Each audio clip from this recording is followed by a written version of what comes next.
the traffic policeman for this one. Could be a good one. Could steal the thunder from the rest of this fight card. Southpaw, that's a problem.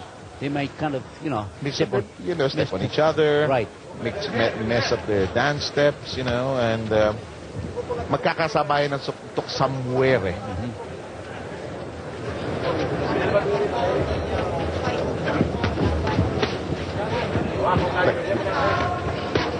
Let's see if we can turn on Diane's headset right now. And in the meantime, both are cautious. Diane, are you there already?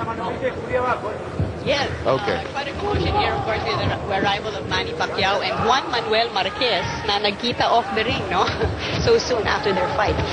Pero itong laban na to, Ronnie, di ba, yung talagang inabangan ng mga tao dahil parehong undefeated. Now, the thing is, naman yung katawan ni Uruguayo, solid talaga.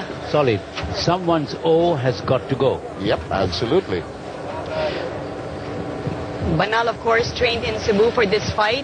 He has matured a lot as a boxer. Great left there by Banal. Good left pull by Banal. Ang advantage siguro ni Bazooka, 30 hours ang biyahe ni Herrera. Pagkatapos, 2 oras sa airport daw eh. And both corners are immediately talking. So, Herrera came from Uruguay, took a flight to Sao Paulo, missed his flight, had to stay overnight in Brazil, then flew to Amsterdam, and then took a flight to Manila. Banal. Another good left by Banal. That's a punch that's going to make the difference. And Banal is immediately picking his spots, Ronnie. Right. But you can tell, medyo alanganin yung Uruguay, no? It looks a little wobbly to me in this first And maybe round. what you're talking about, the flight and everything. I think he's a punching power, but he comes back with a solid left. Well, it's his first fight outside Uruguay, although he's fought in Argentina. And for this fight, balita ko nag-training siya sa Argentina ng isang buwan. Ito si Carril Herrera beat Nelson Monte in his last fight. Nelson Monte is a decent fighter with a good record. He's 13-4, and he knocked him out in the first round. So he's got power. It's not going to come all the way with that flight, Diane, you were talking about. Just to fold up his tent and, alam mo to, very proud athletes itong mga Argentinians, yung mga South Americans, para mga Pinoy, very aggressive. Great spot. Nailed him. That's the counter punch I was talking about at the top of the cover. Now he's going to get into the left. Saved by the ropes, the Uruguay. Carril Herrera, Banal on the attack. Looking for the opening. Ang ganda ng left ni Banal. That's the punch that will nail it. Tackles him with the right. There goes the bell. Saved by the bell. That was a good one. And you might mix up your Herrera and Barrera all of a sudden. Bazooka will catch him with a counter punch, and that's exactly what he did. We're scheduled for 12. This is the second round. Bazooka Banal in the familiar ala colors of black, and the blue and white of Argentina is, of course, worn by Carril Herrera. Most of their athletes really wear that color. It's a basketball team, a football team. In the meantime, Diane, Uruguayan.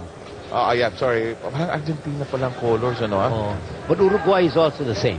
I like the way Banal's moving. He's looking very confident. He knows he's on the lead right now. Yep. Alam mo, magmula nung nag-training to sa Puerto Rico kasama ni Oscar De La Hoya, ang laki ng pagbabago talaga ni Banal. Dati, he could hardly speak. Ngayon, talagang Yung counter left niya, yun ang crucial punch para sa Bazooka. Tinigilan ni Bazooka, no? Sa mukha. I think the confidence of winning his last couple of fights. Oh, yeah. And fighting in America. Na-cover natin, Diane, yung sa World Cup, And, imagine, yung first fight niya in the U.S., undercard siya ni Oscar De La Hoya. Yeah, the MGM Grand, we were there and won by a unanimous decision against Francisco Rosas. And still, I check myself, he is, of course, Uruguayan. Herrera. Banal is in control of this fight. Parang hindi makatapon na siya. Hindi makatapon. I think he's just wobbled, totally affected by the barrage of punches. Good left by Banal. Smart. Banal is fighting a very smart fight. I think the Mexicans and the Latin Americans suddenly realize. Another good left. Another good right. Step out of the way with us. And a hard right to the body. Banal is mixing his punches very nicely. Nicely indeed. Ang ganda ng galaw ni Banal. Very confident. Footwork's good. Oh! Good, beautiful left hand. But Herrera came back with the right of his own. I mean, don't... now. Good straight. Good straight. Uruguay is hurt. Yeah, he's trying to go for broke. Yun ang problema. Pero mabagal na yung mga fans niya. Yeah. Totoo yan. Mas mabilis ng kamay ni Banal. I think na-rock na ni AJ. Hindi susundan. Of course, mas matangkad si Banal, no? He also has a height advantage. He's also younger, of course, less experience. Pero first laban to ni Herrera sa labas ng kanyang bansa. Has not many opportunities to go abroad. But he's fought some good fighters at home, really. Oh, we can see some blood coming down from the left eye of Carril Herrera. Talk to us about blood today, huh? We've had a lot Our of fair splatter. share. Our fair share. I've got my signature already. I've got Korean blood already over me. Oh, Banal looking for his spots now. Looking for his target. And he's getting a little more aggressive. Yep. For granted. Well, that's because true. Mexicans are warriors. They come to fight. And your records mean nothing, really. Oh, pag umiral na yung pusong warrior no, ha? Warrior. Parang Filipino din. Lahing palaban, sabi nga ng ABS-CBN. Round 3 na po tayo, scheduled for 12 in this eliminator bout. Super flyweight battle here. Okay, in the audience, nakikita natin Good right ang, straight again by COO ng Golden Boy Promotions, si David Ishkovich. Yung Vice President, si Eric Gomez. Ooh, good shot to the midsection. Yes. Banal is doing the smart thing right now. He's now switching to the body. You know, so he can confuse Herrera. Yun ang sabi ni Coach dito sa isang corner, di ba? The body naman. Correct. Yung motion niya sa corner, ha? You know, this guy, Banal, comes from one of the poor regions of pure sections of Cebu, that barangay that the vice mayor, I think, is telling me about it. Ermita. Boy, Good right. Si Herrera, nakikita ko sa mata. Yeah. He's just really fighting for his life right now. Sabi niya, why did I come all the way to get this beating? Oh, maybe he's now thinking about that, you know. Yeah. But you know, when you're a chance to fight for the world title, looking for the number one. Saka may chance to earn a little money, ano? Yes.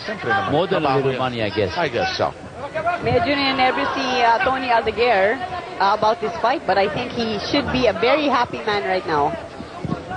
Maybe really nothing to worry about there, huh? I predicted this fight will end in 3 or 4 rounds. I hope I'm right. I think the gentleman from Uruguay likes to meet you, Dayan.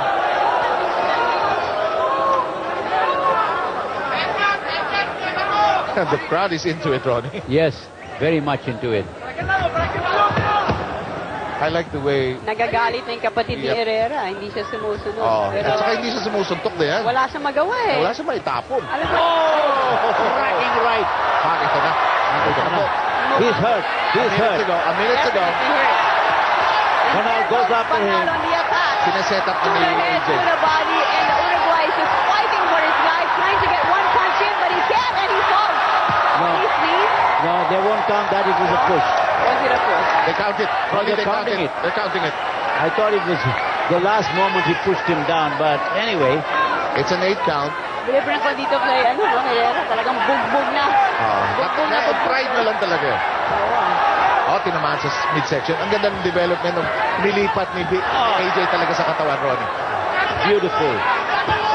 But he can't get careless because Herrera has power. No, make no mistake about it. And Banal is really... Tulak yan. That was a push. That was a push. The problem is, Dayan and Ronnie, is that the guy from Uruguay cannot set up that power. It's simply a barrage of punches coming from Bazooka. A lot of bullets coming out from Bazooka Banal. That was a big round. Just saves him. That was a big round for Bazooka Banal.